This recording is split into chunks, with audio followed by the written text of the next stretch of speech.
Seguimos con la introducción a la filosofía de Martín Soria. La naturaleza no viene con un libro de instrucciones. La naturaleza humana es libre, autónoma y responsable. La especie humana es responsable y eso significa que debe realizarse por sí sola. La especie humana es autónoma y eso significa que debe descubrir la razón de ser por sí sola. Y la especie humana es libre y eso significa que debe optar por lo que beneficia siempre a todo en libertad y por sí sola.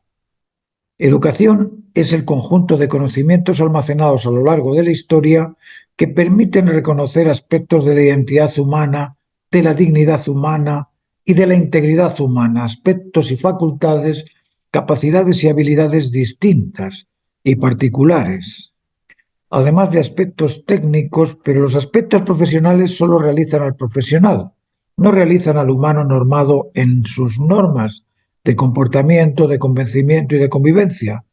Cuando estas normas no son reconocidas ni compartidas con los demás, lógicamente no se pueden realizar.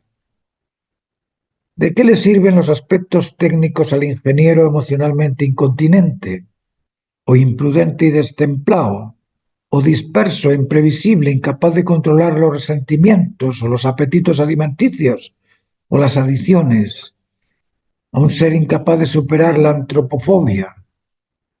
La educación fundamental es la crianza normada en base a las normas de la naturaleza humana y para eso todo individuo debe por sí solo descubrir su razón de ser para cumplirse en ella. La filosofía ayuda, sí, la ciencia ayuda, sí, la religión ayuda también, pero el que se realiza es uno. El responsable por tu realización eres tú, y sin culpar al sistema, porque Abraham se realizó entre Sodoma y Gomorra.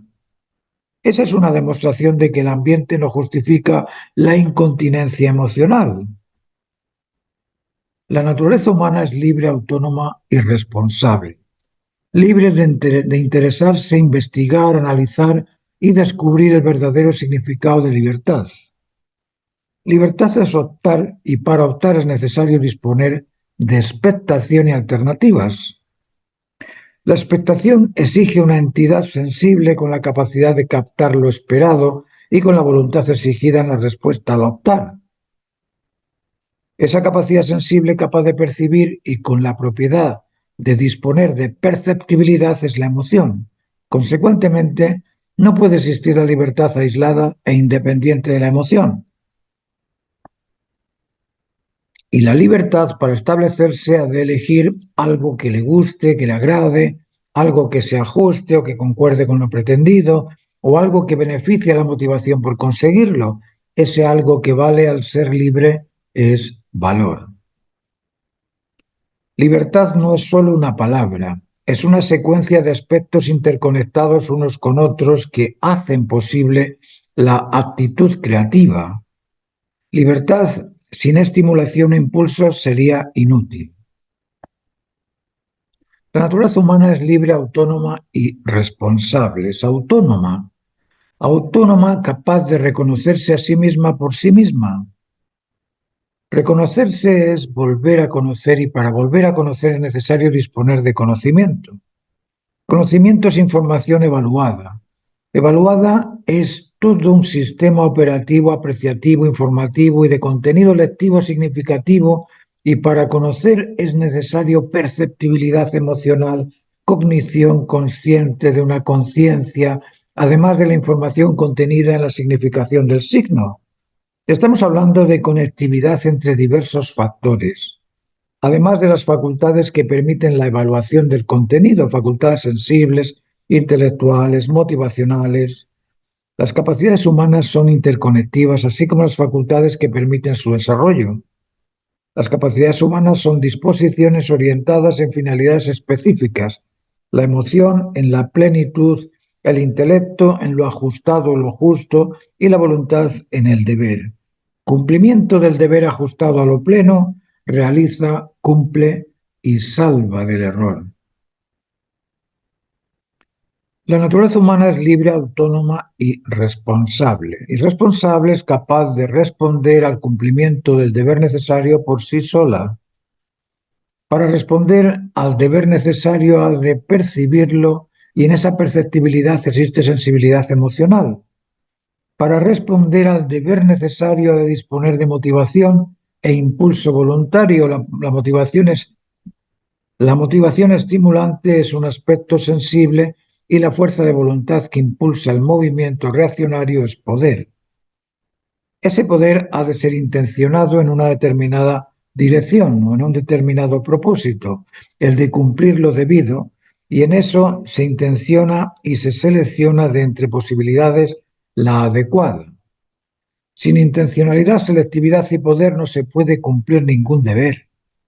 La conectividad es una constante universal, consecuentemente es ley, es norma, es regulación, es regla, es el fundamento esencial de la creación. La conectividad es el resultado de una dualidad complementaria de cualidades necesarias satisfechas de la justicia ajustada y de la expectación disfrutada. En todas ellas el centro es el valor. Si la conectividad es el resultado de una dualidad complementaria de la cualidad necesaria satisfecha, de la justicia ajustada y de la expectación disfrutada, en todas ellas el centro es el valor. Los políticos mencionan en ocasiones una palabra que en este caso se ajusta, la cosmovisión. Vamos a utilizar la cosmovisión para comprender la naturaleza de la creación. La naturaleza contiene ciertas condiciones comunes en la totalidad de las especies. Por ejemplo, todas las especies son interconectivos. Se establecen en manadas o se conectan con sus depredadores o depredados, y todos existen en el ambiente temporoespacial y están compuestos de energía y fuerza vital. Todas las especies minerales, vegetales, aves, peces y animales existen conectados. La conectividad es una cualidad universal constante y por lo tanto es ley. En la naturaleza existen las especies en dualidades complementarias. En las partículas existen las valencias positivas y negativas de los átomos, catión y anión en las moléculas, en las plantas pistilo y estambre y macho y hembra en los animales. Existe esa dualidad complementaria. Esas dualidades son complementarias y la complementariedad atrae a las dualidades. La atracción es el centro entre estos complementos duales atractivos. Lo desordenado se rechaza o se rehúsa, se recicla. Los troncos secos sirven para las termitas o insectos, etcétera, etcétera. Toda especie se reproduce y crece en 3 etapas, un periodo de formación, de crecimiento y de cumplimiento del proceso, un inicio, un medio y un término de cada uno de esos procesos. Toda especie es única, cada una ha sido originada con una finalidad específica y cada especie está completamente cumplida, no le falta nada. Es decir, estos 7 puntos, estas 7 normas de la creación existen en todas las especies. Las 7 condiciones son constantes universales, consecuentemente son regulaciones derivadas de los fundamentos de la ordenanza que ordena el orden cósmico. Facultades fundamentales de la naturaleza. Primera, la conectividad. En la naturaleza, el tiempo, el espacio, la fuerza, la energía, el agua y la tierra, el aire y el mar, todas estas cosas están en conectividad. Y esa conectividad se fundamenta en una dualidad complementaria. Es decir, sin temperatura no habría viento, sin agua no tendríamos evaporación, no tendríamos nubes, no tendríamos lluvias, y todas estas cosas son complementos duales, no opuestos en lucha. No hay opuestos en lucha nada más que entre los dos humanos que se odian. El resto de la creación no tiene opuestos en lucha, tiene una dualidad complementaria. El dominio es sobre el centro. ¿Cuál es el centro que domina todas las cosas? El centro que lo domina todo es el atractivo. Y ese atractivo, en el caso de la especie humana, es el amor. El rechazo al desorden. Todas las cosas rechazan aquello que no es ordenado. Nosotros rechazamos la falacia, rechazamos el dolor, rechazamos la agresión, rechazamos un montón de aspectos que no nos ordenan. Eso existe en toda la creación. El proceso en 3 etapas, nada nace perfecto. Todas las cosas nacen, crecen, se desarrollan y maduran hacia la perfección o hacia el cumplimiento de esa finalidad específica.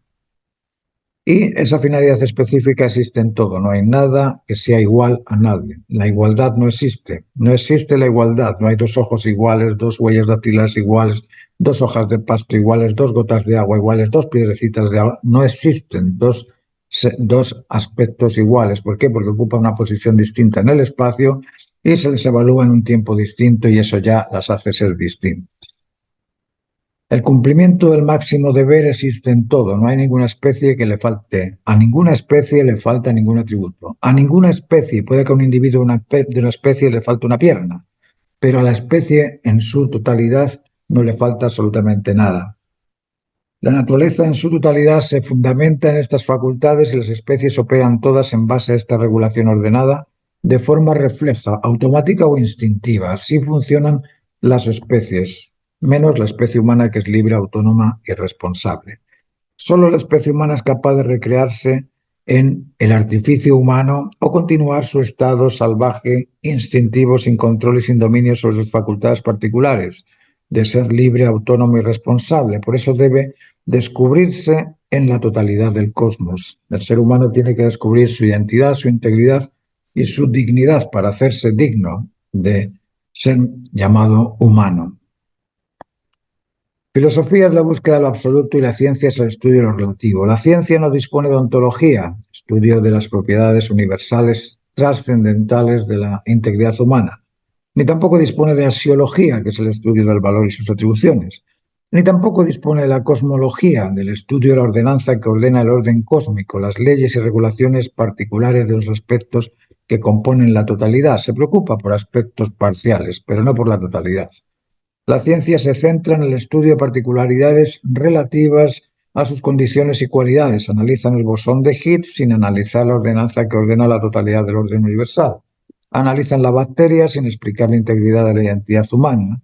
La filosofía va más allá que la ciencia. La ciencia reconoce y describe sus demostraciones mediante la epistemología, y la epistemología son significados de los signos verbales. La epistemología es filosofía, teoría de los fundamentos y métodos del conocimiento científico. La sabiduría científica es filosófica, no es científica.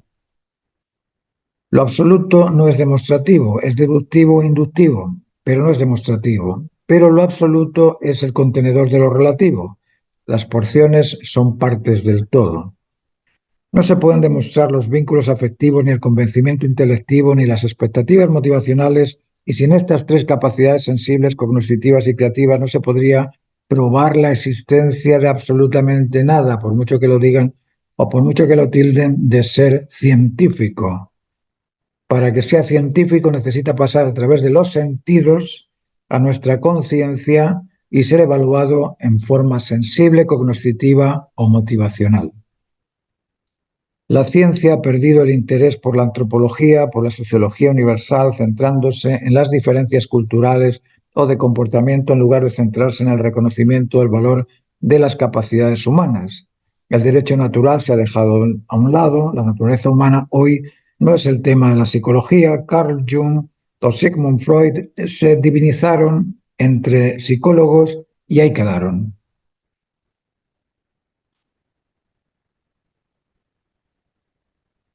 La ciencia investiga la partícula, pero no la razón que la estimula e impulsa a moverse. La filosofía es la búsqueda de lo absoluto y la ciencia es el estudio de lo relativo. La ciencia nos dice que existe un campo cuántico o un campo de cantidades, unas mayores y otras menores, y en el interior de ese campo cuántico ocurren acciones y reacciones diversas que aún son indemostrables en su totalidad, como la gravitación o la presión eléctrica. Presión como la longitud de la luz en un espacio-tiempo que aún no se ha logrado determinar. Aún no se sabe si el tiempo es una propiedad, una cualidad o únicamente una distancia. Lo mismo ocurre con el espacio, que no se define ni como sustancia ni como vacío, porque no hay cómo demostrar el vacío ni la sustancia. El bosón de Higgs busca descubrir cómo se establece la masa de la materia y expone ciertas teorías como la de la acumulación de partículas, como ocurriría una tarde de invierno en un ambiente húmedo sobre un hilo de pescar, donde la acumulación de la humedad se transformaría en una gota de agua. Todo esto es sin duda interesante, pero no nos explica cómo es la partícula negativa o cómo es que la partícula negativa se retuerce alrededor del protón sin salirse de su circuito. ¿O cómo es posible que la energía se transforme? ¿O por qué necesita transformarse? ¿O por qué se transforma en cada finalidad específica, eléctrica, eólica, térmica, etcétera, etcétera? La física cuántica nos habla de cantidades como la matemática nos habla de números, pero no nos explica por qué o para qué necesitamos los números y dónde se originan. En resumen, tenemos muchos diamantes en la mesa junto con vidrios rotos que los vidrieros utilizan sin saber que son diamantes, hasta que aparece el gemólogo y distingue y diferencia los cristales de los diamantes. Lo que sí les garantizo es que el gemólogo que descubre o que descubra la naturaleza humana no va a ser un científico. La ciencia se debe a la epistemología, significado de los experimentos, y será la filosofía la que explique las ordenanzas del ordenamiento cósmico. El científico realiza la comprobación del experimento, pero la significación oral o escrita la realiza mediante signos, sabiduría, y esa sabiduría es filosofía. Yo no lo creo, esta frase popular no demuestra el error de lo que escucha. En realidad, cuando se dice yo no lo creo, se expresa o expresa que quien lo dice se niega a comprender, porque de estar sinceramente interesado diría no lo comprendo o explícamelo. No me queda claro, pero yo no lo creo no deja opción a comprender. Esta frase se repite muchas veces. El acuerdo es como la conectividad, son constantes universales incluso en el desacuerdo, porque estamos de acuerdo que estamos en desacuerdo. Es una conectividad concordante. Conversen sobre el tema, espero que les haya interesado.